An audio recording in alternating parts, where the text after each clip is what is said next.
है आप सभी का। आप देख रहे हैं इंडिया डेली, मैं हूं आपके साथ गीतू चौहान। बुलेटिन की शुरुआत करेंगे बड़ी खबर के साथ। खामेनेई की मौत के बाद ईरान से बड़ी खबर सामने आ रही है। ईरान में जल्द होगी नए लीडर की घोषणा। आज हो सकता है नए सुप्रीम लीडर का ऐलान। तो खामेनेई के बेटे मोज्तबा खामेनेई बन सकते हैं सुप्रीम लीडर। आयतुल्लाह खोमैनी के पोते हसन खोमैनी के नाम की भी चर्चा। ये बड़ी खबर सामने आ रही है। आयतुल्लाह खोमैनी के पोते हसन खोमैनी के नाम की भी चर्चा है। तो मोज्तबा खामेनेई भी बन सकते हैं सुप्रीम लीडर। ये बड़ी जानकारी। आयतुल्लाह खोमैनी के पोते हसन खोमैनी के नाम की चर्चा सामने आ रही है। सुप्रीम लीडर की घोषणा आज हो सकती है।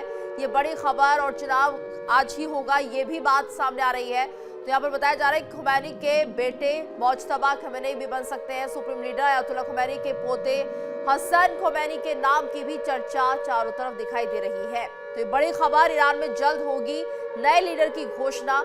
खामेनेई, उनकी बेटी, दामाद और पोते मारी गई है।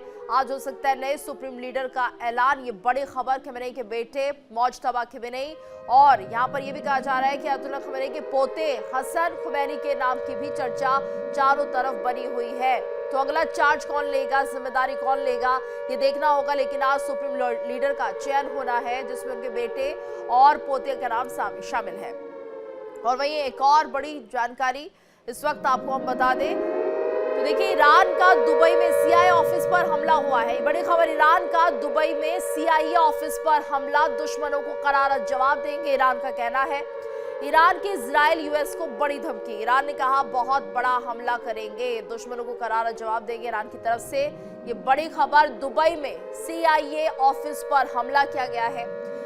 दुश्मनों को करारा जवाब देने की बात कही गई है।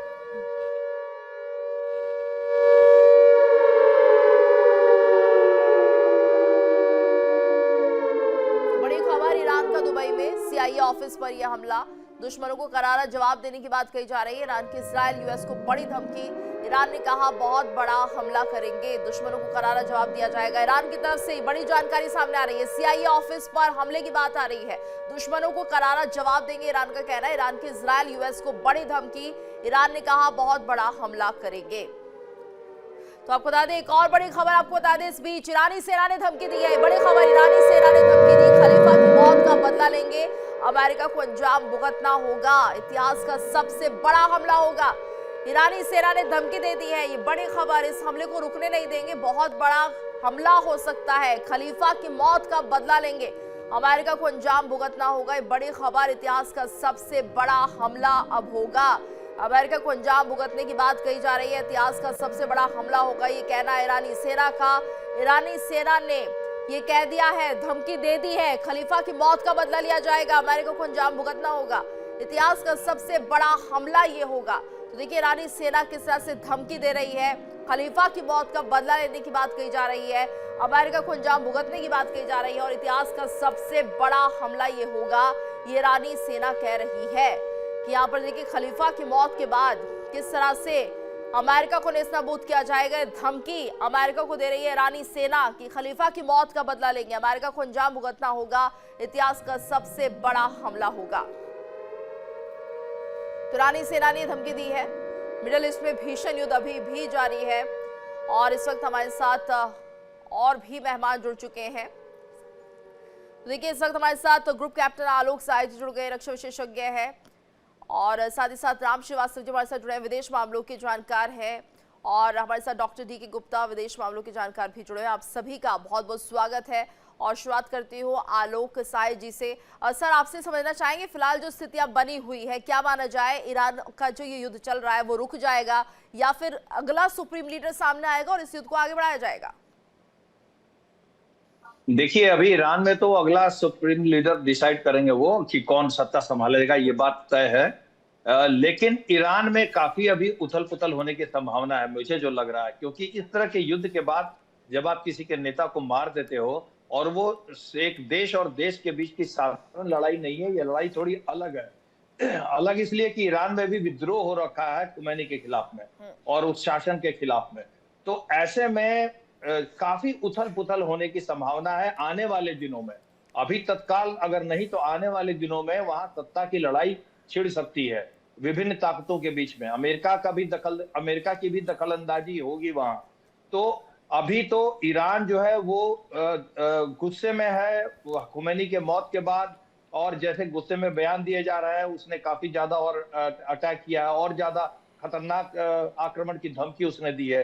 इसमें मुझे थोड़ी शंका ये लग रही है कि कहीं आक्रोश में आकर के ईरान जो है वो डर्टी न्यूक्लियर बॉम्ब, जो न्यूक्लियर संवर्धन जब पूरा नहीं होता है तो असंवर्धित न्यूक्लियर यूरेनियम को भी इस्तेमाल करके एक प्रोटो बॉम्ब बनाया जा सकता है, जिसकी संभावना, जिसकी आशंका कई देशों ने कर रखी है कि ईरान संभवतः वो बना चुका है। अगर ऐसा है तो हो सकता है ईरान कुछ दिनों में काफी विध्वंसक रुख अख्तियार करेगा, लेकिन वो ईरान के लिए और आत्मघाती होगा। देखिए, मैंने कल ही बोला था कि ये जो फर्स्ट वेव ऑफ अटैक जब किया था इजराइल और अमेरिका ने, तो इस वेव, ये लिमिटेड वेव होता है, लिमिटेड वेव में सिर्फ सेलेक्टेड टारगेट्स को अटैक किया गया था। लीडरशिप और उनके जो आईआरजीसी के लीडरशिप है, पॉलिटिकल लीडरशिप है, और कुछ एयर डिफेंस सेंटर्स को। लेकिन इस अटैक के बाद क्या होता है कि वहां के इलेक्ट्रिक सिस्टम ऑन हो जाता है, तो जिससे वहां के एयर डिफेंस जो सिस्टम है उसकी एग्जैक्ट लोकेशन का पता इजराइल और अमेरिका को चला। और इसी के बाद आपने देखा कि रात में इजराइल ने 200 फाइटर जेट्स के साथ अटैक किया है, और अभी जो मैसिव अटैक रात में हुआ है वो सिर्फ उनके एयर डिफेंस सिस्टम और जो उनके मिसाइल प्लेसेस है, स्टोरेजेस है, वहां पर आक्रमण हुआ है और भीषण तबाही हुई है। कितनी तबाही हुई है, कितना हद तक वो सफल रहे हैं, ये तो अभी कुछ समय बाद पता चल पाएगा। लेकिन ये आक्रमण का दौर अभी जारी रहेगा, मुझे ऐसा लग रहा है। और ईरान की स्थिति जो है वो एक टेम्पररी लीडर अभी डिक्लेयर कर देंगे, लेकिन ईरान में सत्ता परिवर्तन को लेकर के आगे आने वाले दिनों में काफी खराब स्थिति होने वाली है। आप देखिए दूसरे देशों में, इराक में क्या हुआ, सीरिया में क्या हुआ, तो ईरान के टूटने की और वहां पर सिविल वॉर भविष्य में होने की संभावना मुझे ज्यादा नजर आती है। जी बिल्कुल, आप हमारे साथ बने रहिएगा। एक और बड़ी खबर आ रही है, खमेनी की मौत के बाद ईरान में मातम पसरा हुआ है। बड़ी खबर, खमेनी की मौत के बाद ईरान में मातम, मस्जिद में रो रहे हैं ईरान के लोग, मस्जिदों में रो रहे हैं ईरान के लोग। मौत की खबर सुनाते वक्त रो पड़े न्यूज एंकर। ये बड़ी खबर, देखिए खमेनी की मौत के बाद किस तरह से ईरान में मातम मचा हुआ है। यहाँ पर खमेनी की मौत की खबर आती है और ईरान में मातम शुरू हो जाता है, मस्जिदों में लोग रो रहे हैं। मौत की खबर सुनाते वक्त न्यूज एंकर भी रो पड़े। तो देखिए बड़ी जानकारी इस वक्त जो सामने आ रही है, अपने आप में चौंकाने वाली जानकारी है। ऐसे में यहाँ पर समझना होगा जिस तरह के हालात फिलहाल बने हुए हैं। शिवदास सिंह सर भी हमारे साथ जुड़े हुए हैं। शिवदास सर, आपसे भी समझना चाहेंगे क्या हो क्या रहा है अभी, क्योंकि हम ये भी सुनने को मिल रहा है कि अब जो दूसरा सुप्रीम लीडर है खमेनी के बाद वो तय किया जाएगा, और उसके बाद के क्या हालात रह सकते हैं? देखिए, जैसा कि इस अमेरिका ने ऑलरेडी वहां पर एक तरह की सिविल वार चला दी थी। वहां की जो सिविल जनता थी वो खमेनी के खिलाफ थी, वो खमेनी को चेंज करना चाहती थी। तो ये जो शोक मना रहे हैं ये सिलेक्टेड लोग हैं, जैसे आपने बोला, जैसे टीवी के एंकर्स आपने देखा रो रहे हैं, या और चीजें ऐसे इंपॉर्टेंट प्लेस में बैठे लोग रो रहे हैं। तो ये एक ब्यूरोक्रेट्स टाइप के लोग जो हैं, जो वहां के जो रूलिंग क्लास के लोग हैं, वो शायद शोक मना रहे होंगे, पर आम जनता में यदि ये शोक है तो इसका कोई अभी तक कंफर्म नहीं है, क्योंकि वहां की आम जनता खमेनी के शासन के खिलाफ थी। बिल्कुल। और अमेरिका ने ये जो वहां का जो अनरेस्ट शुरू किया था, ये अमेरिका के इशारों पर शुरू हुआ था। अमेरिका खुद चाहता था खमेनी सत्ता से हटे और उसकी जगह दूसरा सिविल सिस्टम, प्रजातांत्रिक व्यवस्था वहां पर लागू हो। तो इसलिए अभी कुछ कहना मुश्किल है कि वहां के हालात क्या होंगे, मगर इतना जरूर है कि वहां पर उथल पुथल काफी होगी, क्योंकि ये जो धार्मिक कट्टरपन के जो नेता हैं ये उनका दूसरा आदमी प्लेस करेंगे, मगर वहां की आम जनता हो सकता है इस मौके का फायदा उठा करके उसके व्यवस्था को बदलने की कोशिश करे। बिल्कुल, और हमारे साथ और भी मेहमान जुड़े हुए हैं। जी सर, बोलिए।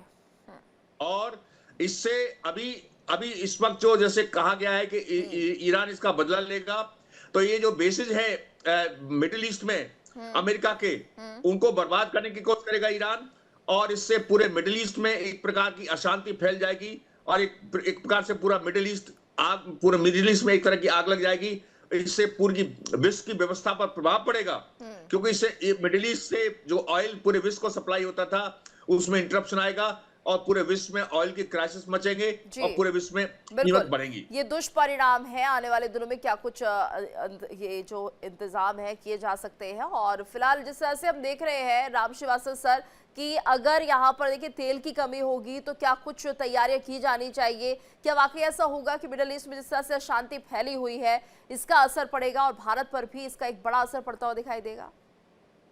देखिए, इसमें सबसे ज्यादा जो चिंता की बात यह है कि मिडिल ईस्ट के दूसरे देश जिनका कोई लेना देना नहीं था वो इसमें इन्वॉल्व हो रहे हैं और जी। उनको नुकसान को थोड़ा बहुत भुगतना पड़ेगा। अमेरिकन देश तो एक बहाना है, लेकिन इसके पीछे जो कट्टरपंथी हैं ईरान के, उनका जो एक सदियों से चला आ रहा है शिया और सुन्नी वाला मामला, अगर वो यहाँ पर उसका भी मुझे अंदाज है, ऐसा अनुमान है मेरा कि वो उसके तहत वो सिविलियंस को वहां नुकसान पहुंचा सकते हैं। रहा सवाल ये कि खोमेनी की मृत्यु के बाद अमेरिका का एक मिशन तो पूरा हो गया, लेकिन दूसरा जो मिशन है कि वहां रजा पहलवी के बेटे को वहां पर किस तरह गद्दी नशीन करें, उसके लिए वहां साइकोलॉजिकल वार उन्होंने काफी लंबे समय से चला रखा है और रजा पहलवी के स्टेटमेंट जो हैं वहां पर काफी समय से चल रहे थे, लेकिन ऐसा लगता नहीं है कि रजा पहलवी आएंगे, क्योंकि वहाँ का जो जैनबी है, वहाँ का जो युवा वर्ग है जो कि देश के लिए कुर्बानी के लिए तैयार है, अब कट्टरपंथियों के चंगुल से बाहर निकलकर खुली हवा में सांस लेना पसंद करेंगे। यही एक कारण है कि वहाँ हो सकता है सिविल वार चालू हो जाए, लेकिन सिविल वार कैसी होगी, क्या होगी, ये आने वाला समय बताएगा। फिलहाल फर्स्ट फेज के बाद जो उसके आफ्टर इफेक्ट है, रिक्रिएशन जो रिएक्शन के स्टेट है, वो ये है कि अब बड़ी पुरजोर ताकत के साथ जी जो उसका बिल्कुल आप हमारे साथ बने रहिएगा सर। बड़ी खबर आ रही है उसका रुख कर लेते हैं। खमेनी की मौत के बाद डांस करते दिखे कुर्दिश के लोग। खमेनी की मौत के बाद डांस करते हुए कुर्दिश लोग दिखाई दे रहे हैं। कुर्दिश लोगों के जश्न का वीडियो सामने आ चुका है, तस्वीरें सामने आ रही है किस तरह से खमेनी की मौत के बाद जश्न मनाया जा रहा है। ईरान के कई इलाकों से ये तस्वीरें सामने आ रही है, कुर्दिश लोगों की तस्वीर सामने आ रही है और जश्न मनाया जा रहा है। वीडियो सामने आ रहे हैं, वीडियो वायरल भी हो रहे हैं। तो खमेनी की मौत के बाद जहां कुछ जगह दुख मातम मस्जिदों में, और ऐसे में कुर्दिश लोगों के जश्न का वीडियो भी सामने आ रहा है। ये देखिए तस्वीरें किस तरह से लोग खुश हैं। यहाँ पर कुर्दिश लोग हैं ये, और खमेनी की मौत के बाद इनके चेहरे की खुशी, इनका नृत्य ये बता रहा है कि ये किस तरह से इस जश्न को मना रहे हैं और किस तरह से खमेनी की मौत के बाद राहत महसूस कर रहे हैं। तो नाच गाते झूमते कुर्दिश लोगों का ये वीडियो सामने आ रहा है। वहीं इस बीच एक और बड़ी खबर आपको बता दें, इजरायली मीडिया के हवाले से खबर, बड़ी जानकारी। हमारा अगला टारगेट है तैयब एर्दोगन। देखिए बड़ी खबर सामने आ रही है इजरायली मीडिया की तरफ से, जिसमें कहा जा रहा है कि अब अगला टारगेट है तैयब एर्दोगन। ये बड़ी खबर, हमारा अगला टारगेट है तैयब एर्दोगन, और ऐसे में इजरायली मीडिया इस खबर को ब्रेक कर रहा है। अगले टारगेट की बात की जा रही है कि उनका अगला टारगेट तैयब एर्दोगन है। ये बड़ी खबर ईरानी मीडिया की तरफ से। और हमारे साथ मेहमानों का खास पैनल लगातार जुड़ा हुआ है, एक बार फिर से हम रुख कर लेते हैं उन्हीं का। Doctor DK. गुप्ता जी भी हमारे साथ जुड़े हुए हैं। सर आपसे भी समझना चाहेंगे कि फिलहाल जो विदेश नीति है वो किस तरह से आगे बढ़ेगी। भारत की हम बात कर लेते हैं इस पर्सपेक्टिव में, जो अभी हलचल मची हुई है, क्या ये युद्ध जारी रहेंगे, इनका बड़ा असर भारत पर क्या दिख रहा है? सर अनम्यूट कर लीजिए प्लीज। आप सभी लोगों को जय हिंद। और जैसा मैं जो डॉक्ट्रिन देख रहा हूं अमेरिका का, America actually compelled to enter into the war. America पिछले 10 से 12 साल से वार से दूर गया है। सीरिया से, अफगानिस्तान से फौज निकाली, इराक से निकाली है, हर जगह से उसने फौज को निकाला है और वार नहीं चाहता है, क्योंकि वो उसका मेन जो लार्जर एस्पेक्ट है कि फिर से हेजेमोनी को, वेस्टर्न हेजेमोनी क्रिएट करना है, जो कि चाइना की वजह से उस पर जरा सा चलता है। तो उसमें ईरान में पिछले 1-2 महीना से वो बाई कर रहे थे टाइम। पिछली बार भी उन्होंने इजराइल का सपोर्ट किया था, ओनली फॉर 2 आवर्स B-2 बम्बर से उन्होंने अटैक करके किया था, क्योंकि वो एक सिंबॉलिक सपोर्ट देना चाह रहे थे इजराइल को। और इनकी कोशिश थी कि ईरान में किसी तरह से रेजिम चेंज। उन्होंने सारे जो मल्टी डायमेंशनल अप्रोच थे उन्होंने अपनाए थे और वो सक्सेस नहीं हुआ था। पिछली बार 8-10 हजार लोग मारे भी गए वहां पे, और लास्ट टाइम भी उन पर दबाव था। और यहाँ पे मुझे कल ही लग गया था खोमेनी की मौत हो गई है, जबकि वहां के विदेश मंत्री की जो बॉडी लैंग्वेज थी अब्बास की, तो बॉडी लैंग्वेज कह रही थी कि मुझे जहां तक लगता है कि नहीं मारे गए हैं। एक विदेश मंत्री का ये बॉडी लैंग्वेज नहीं होता है। तो वो मारे जा चुके। अब देखिए भारत के लिहाज से क्या होगा। तो भारत के लिहाज से मैं इसको एक पॉजिटिव देख रहा हूं। रीजन बीइंग कि जब तक खमेनेई होते तो उस समय यूरोपियन कंट्री और जो E3 है, यूरोपियन कंट्रीज और प्लस जो यूएस, ये कहीं न कहीं हमेशा सैंक्शन लगा के रखते वहां पे ईरान पे, और ईरान से हमारे रिलेशन कोशिश हम हमेशा से अच्छे करते रहते, लेकिन वहां पे जो वेस्टर्न जो उस पर दबाव है और जो यूएस का सैंक्शन है, उसकी वजह से भारत का एक नैसर्गिक, जिसको नेचुरल जो ट्रांजैक्शन होना चाहिए ट्रेड का और बायलैटरल रिलेशंस का, वो नहीं हो पा रहा था। वहां कहीं की दिक्कतें हो रही थी। अगर यहाँ पे प्रो यूरोपियन अगर गवर्नमेंट आती है या प्रो यूएस गवर्नमेंट आती है या कोई ऐसी गवर्नमेंट आती है जिससे कि कोई दिक्कत नहीं होगी, तो भारत के वहां से जो सैंक्शन हटेंगे, उस सैंक्शन से भारत को एक चबार का सबसे बड़ा जो कि हो रहा है, उससे मिडिल ईस्ट और अफ्रीका जाने के लिए तो हमको पाकिस्तान का सपोर्ट नहीं लेना पड़ेगा, तो है। दूसरी बात है कि हमारा जो ऑयल है सबसे नजदीकी, अगर हम देखें तो तुरंत ओमान की खाड़ी से, स्टेट ऑफ हरमुज से हमारे पास तेल आ जाता है और सस्ता भी आता है। और उसके बाद मिडिल ईस्ट में जो हमारा एक रिलेशन केवल एक देश से दिक्कत हो रही थी, ईरान से, बिकॉज ऑफ यूरोपियन यूनियन, तो वहां पे हमको एक इजी स्लॉट मिल जाएगा। तो भारत के लिए ओवरऑल अगर वहां रीजन चेंज होता है and that goes in the western favour, तो वो भारत के लिए इजी रहेगा, क्योंकि वो लोग इन पे सेक्शन नहीं लगाएंगे और भारत के और रिलेशन मजबूत होते जाएंगे और ट्रांजैक्शनल ट्रेड वगैरह जो है और मजबूत हो जाएगा। जी बिल्कुल। और ऐसे में आलोक सर ये भी समझना होगा, देखिए कुर्दिश लोग जिस तरह से जश्न मना रहे हैं, सिर्फ एक ये तस्वीर नहीं है, बहुत सी ऐसी तस्वीरें ईरान से इस वक्त सामने आ रही है जहां पर लोग खुशी में झूमते गाते नजर आ रहे हैं। तो क्या उम्मीद ये लोग लगा रहे हैं कि सत्ता परिवर्तन होगा, ऐसे में जो चाहते हैं वो होगा, लेकिन जिस तरह से अगले लीडर को चुनने की बात की जा रही है खमेनेई की तरह, क्या अगला लीडर कौन हो सकता है उनके जाने के बाद, तो ऐसे में क्या माना जाए, क्या ये संघर्ष चलेगा भी ईरान में? जो लोग लगातार प्रोटेस्ट कर रहे थे खमेनेई के खिलाफ, और अगर उन्हीं की तरफ से एक अगला लीडर आ जाता है तो क्या वो टेक ओवर कर लेगा ईरान को? ये तमाम ऐसे पहलू हैं। हालांकि लोगों के खुशी के जश्न के ये वीडियो सामने आ रहे हैं और ऐसे में समझना होगा फिलहाल क्या कुछ हालात रह सकते हैं। क्या एक बार फिर से संघर्ष होता हुआ दिखाई देगा, या ये जो खुशी है वो वाकई आने वाले दिनों में भी ऐसे ही बरकरार रहेगी? गीतू जी देखिए, मैं इसीलिए इंटरवीन करना चाह रहा था कि सिर्फ कुर्दिस्तान में ही नहीं, अभी जो रात में खुमैनी के मरने की जब खबर आई है, तो एक पत्रकार ने बात किया वहां के लोगों से, कई लोग सड़कों पे तेहरान पे सीटियां बजा रहे थे, खुशी मना रहे थे।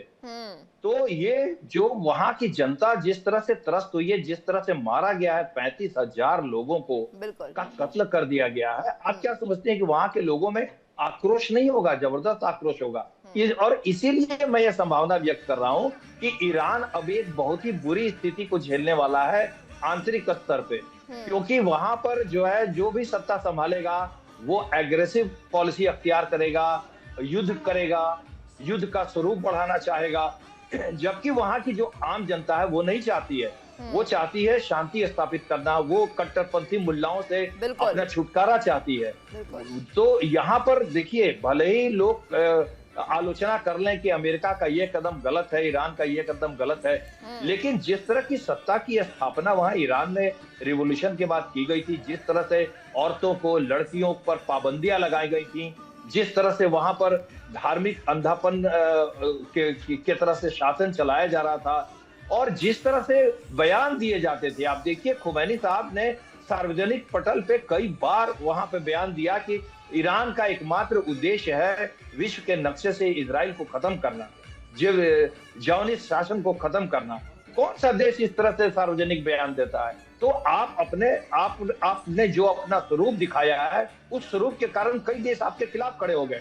सिर्फ इतना ही नहीं, देखिए मैंने कल भी बताया था कि जो मुस्लिम देश ईरान के अभी अंदर से दिल से साथ में थे, जिन्होंने अपने जमीन और हवाई और एयर स्पेस देने से मना कर दिया ईरान के ऊपर आक्रमण के समय, उनके ऊपर भी ईरान ने आक्रमण किया है। जो मध्यस्थता कर रहा था उसके ऊपर भी आक्रमण किया। बिल्कुल बिल्कुल। सर माफ कीजिएगा, रोकना चाहूंगी, बड़ी खबर आ रही है, ईरानी सेना ने बदला लेने की कसम खाई। बड़ी खबर, ईरानी सेना ने बदला लेने की कसम खाई। खलीफा की मौत का बदला लेंगे, ईरानी सेना कह रही है। अमेरिका को अंजाम भुगतना पड़ेगा, ईरान की तरफ से बड़ी खबर सामने आ रही है। ईरानी मीडिया के हवाले से खबर, जहां पर ईरानी सेना ये कह रही है कि कुछ ही देर में सबसे बड़ा हमला होगा। ईरानी मीडिया इजराइल और यूएस बेस पर बड़ा हमला होगा। ईरानी मीडिया ये कह रहा है कि जिस तरह से लगातार ये खबर सामने आ रही है कि अब ईरानी सेना की तरफ से भी कह दिया गया है कि अंजाम भुगतने के लिए अमेरिका तैयार रहे, खलीफा की मौत का बदला लेंगे। ये यहाँ पर ईरानी सेना कह रही है, तो अमेरिका को अंजाम भुगतना पड़ेगा।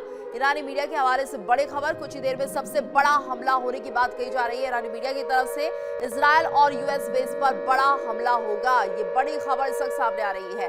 शिवदास सर, आपसे भी हम समझना चाहेंगे, जिस तरह से खबर सामने आ रही है कि बड़ा हमला होगा, ईरानी सेना धमकी दे रही है, वजह क्या है इसके पीछे? ईरानी सेना क्या खमेनेई की सेना और अब खलीफा की मौत का बदला लेने के लिए तैयार है? क्या अमेरिका को इसके लिए तैयार रहना होगा? मिडिल ईस्ट में उनकी एयर डिफेंस सिस्टम को मजबूत करना होगा, ऑलरेडी जो अमेरिका ने ऑलरेडी कर चुके होंगे। इसके अलावा वो अमेरिका पर देखिए, उसके इतनी कैपेबिलिटी नहीं है कि वो यहां से ईरान से अमेरिका के ऊपर लगातार मिसाइलें दागे। हो सकता है कुछ मिसाइलें दागे, इंटरकॉन्टिनेंटल मिसाइलों को दाग दे, मगर उनसे उतना डैमेज अमेरिका में नहीं हो सकता जितना वो सोच रहे हैं। उसका मैक्सिमम होगा कि इससे जो अमेरिका के बेसिस हैं और इजराइल पर और ज्यादा अटैक करेंगे, कर सकता है ईरान, और उसके अलावा उसके बेसिस को डैमेज कर सकता है। इससे उसके लिए और भी ज्यादा सिचुएशन खराब होने वाली ईरान के लिए कि जो 6-8 देश हैं वहां के, जहां पर अमेरिका के बेसिस हैं, उनके साथ भी अभी ईरान की दुश्मनी शुरू हो जाएगी और ईरान बिल्कुल मिडिल ईस्ट में अलग थलग पड़ जाएगा। और उसके बाद परिणाम क्या होंगे को इमेजिन कर नहीं सकता। हो सकता है ईरान के टुकड़े हो जाएं, ईरान में और भी अनरेस्ट शुरू हो जाए और लंबे समय तक ईरान में अनरेस्ट चलता रहे। तो इसलिए बहुत ज्यादा अनस्टेबिलिटी की तरफ ईरान जा रहा है। और ये जो उसके जो धार्मिक कट्टरपंथी के जो नेता हैं जो इस तरह की बातें कर रहे हैं, बिल्कुल। और शिवदास सर, ये तस्वीरें आ रही हैं कुछ, देखिए ये एंकर है, ईरानी मीडिया के एंकर रो रहे हैं खमेनेई की मौत की जब पुष्टि की जा रही है, तो देखिए आंसू उनकी आंखों में आ गए हैं। देखिए किस तरह से दुख बयां कर रहे हैं। ये तस्वीर हैरान करने वाली भी है, चिंताजनक भी है कि आखिर ईरान में किस तरह का सत्ता शासन सरकार रही, और ऐसे में यहाँ पर ईरानी मीडिया के एंकर किस तरह से मातम मना रहे हैं।